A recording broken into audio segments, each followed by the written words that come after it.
Hey everyone, Flo from Off to Lens here, and today's video is my review of the DZOFILM PICTOR zooms.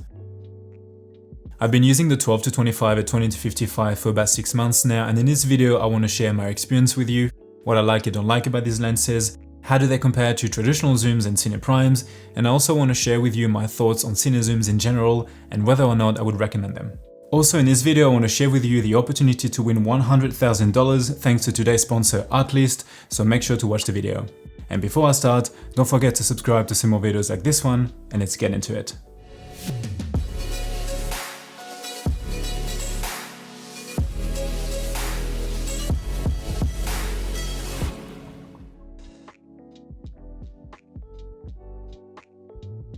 Now, full disclaimer, DZO did send me these lenses for me to try and to use on different projects, but I do not get to keep the lenses and also not paying me for this. I've said it before, but this is a collaboration that I was very interested in because Cine zooms have been on my mind for a very long time.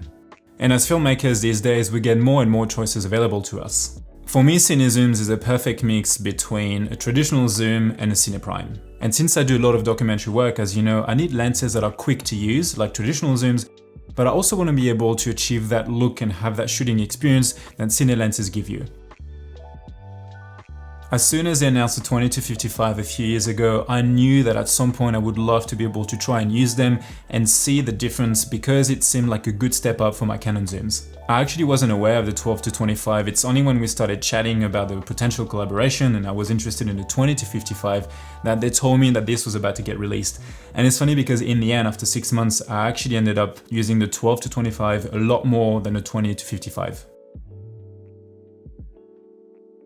So across the 6 months that I've had them, I've used them on a bunch of different situations and projects. First of all, I've used them on documentary work, which was the main intention, and I've done 2 main documentaries with them, one about cycling and one about a blacksmith. And by the way, I can't wait to be able to share more with you soon. And I also use them to shoot landscapes, personal and travel content, as it allows me to test them on different situations and to have a pretty good idea what they can do and if they work for me.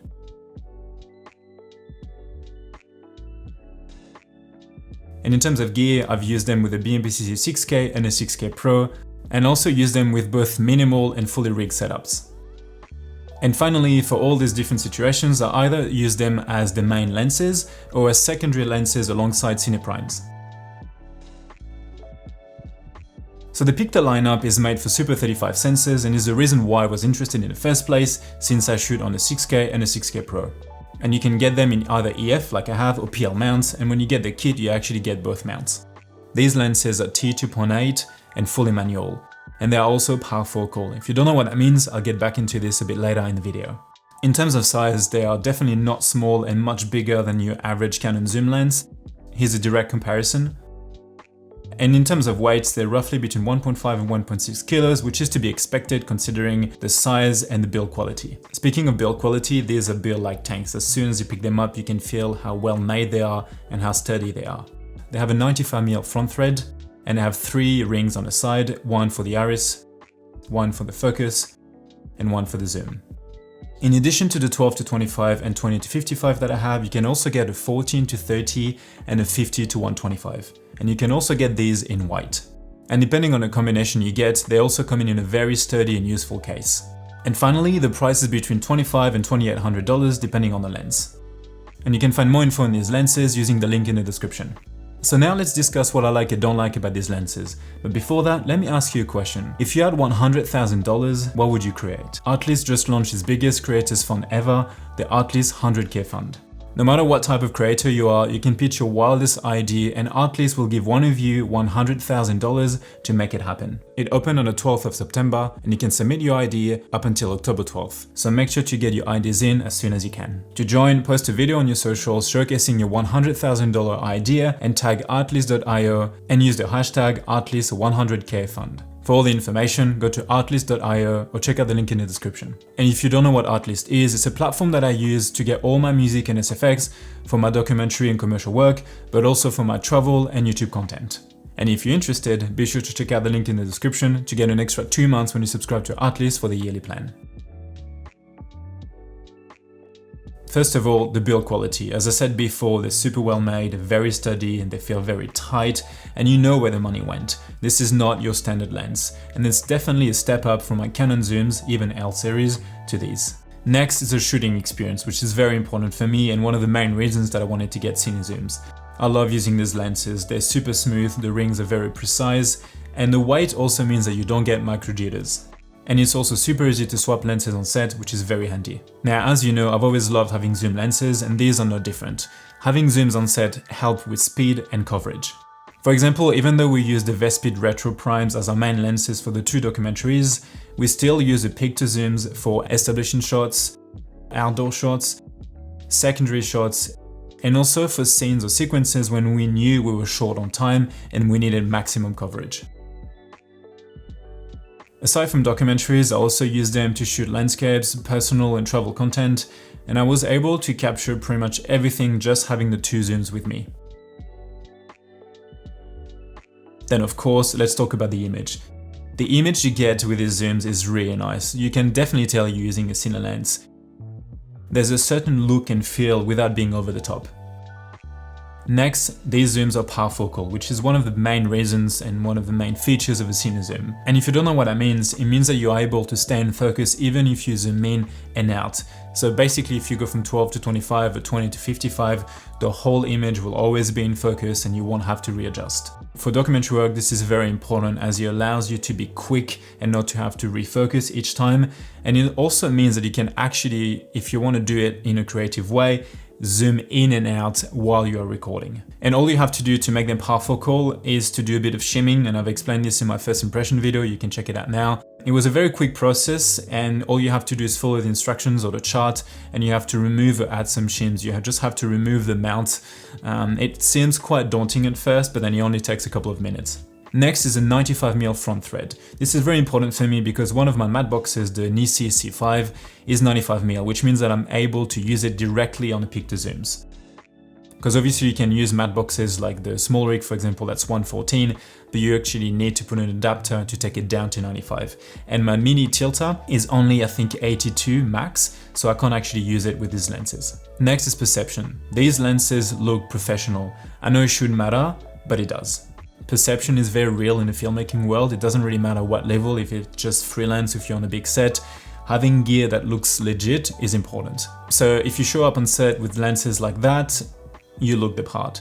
If you show up with lenses that everybody has seen, for example, like Canon lenses or things like that, that they are more accustomed to, or they have even used maybe just to take photos on the holidays or things like that, they can think it as a way that they could bring the same gear. So in the eyes of a client or the talent even, this looks professional and it looks like you know what you're doing. Just to give you an idea, I've been asked before on set to use the big camera by a client, even though the smaller camera was actually more powerful. And finally, the case. I'm a huge fan of nicely built cases because they allow you to store, carry, and protect your lenses. And the one that you get with the Pictor zooms is really nicely made. So keep in mind that the one that I have is actually for the 50 to 125 because at the time they didn't have the 12 to 25 ready, but it's essentially the same. And what you get inside is also a slot for everything. So for example, for your Allen key, your mounts, your shimming, all that kind of stuff. So it's really nice.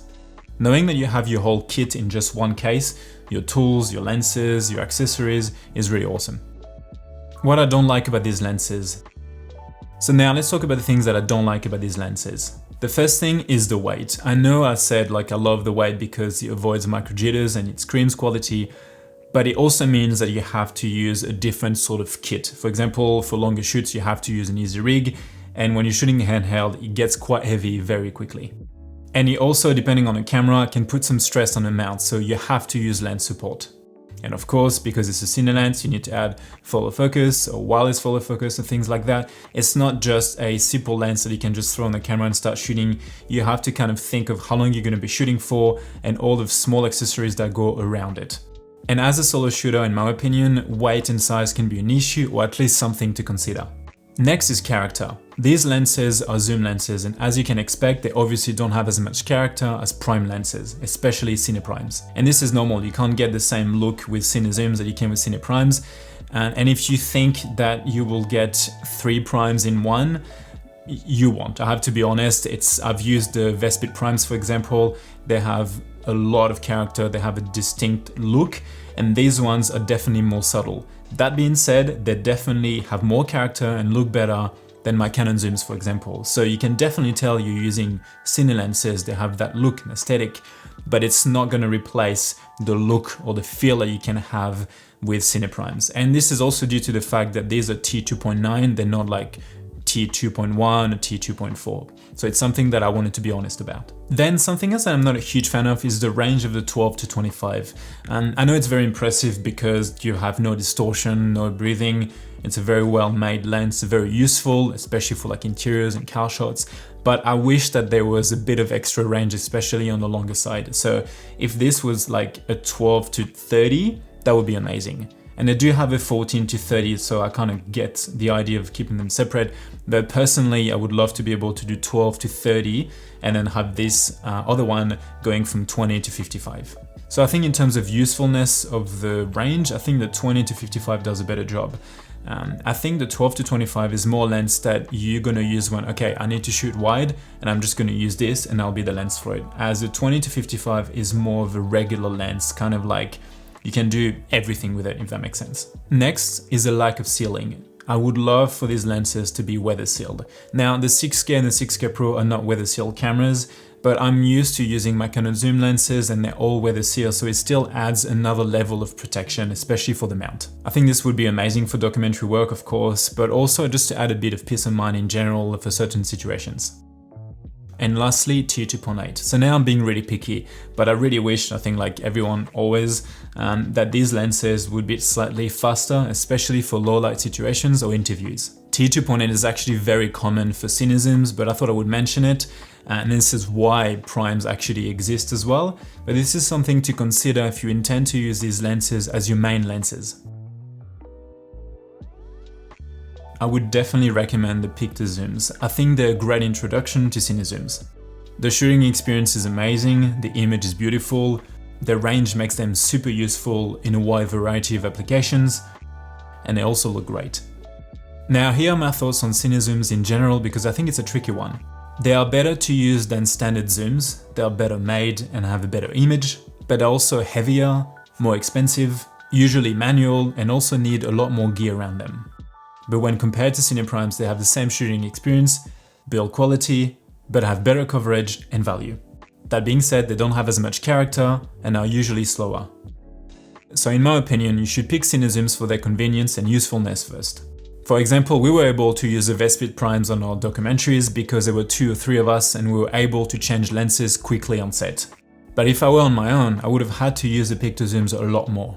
And I would have definitely picked them over my Canon zoom lenses for their superior image, build quality and shooting experience, and also because I already have the gear for it.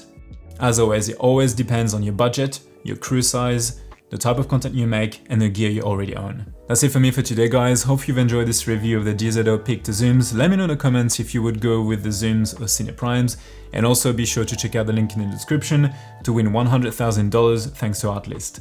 As always, thanks for watching, and I'll see you in the next one. Bye.